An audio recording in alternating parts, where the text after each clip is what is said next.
For Bryce Duffy, football practice at Bemidji State University is a little different nowadays. The college senior currently coaches the tight ends as a student assistant.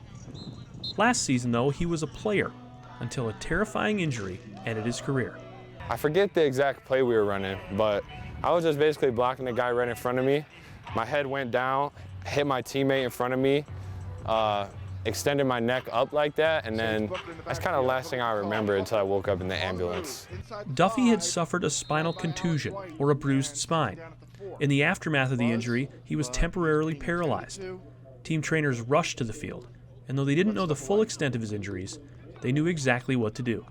All of us were talking. The other athletic trainers from the other team came out and helped us. We had the ambulance there, and we were just all helping each other and going step by step, doing the process that everyone learned. I knew it was bad when I saw him go down, and there wasn't any movement when he went down, and our quarterback saw it and instantly responded and waving us on, and that's not a good sign. Like, you know something's bad then. Duffy was put on a spine board, transferred to the ambulance, and driven just a few miles west from the MSU Moorhead football field to the Sanford Medical Center in Fargo. I remember when I came to at least get in the hospital, I was just worried about if we won the game.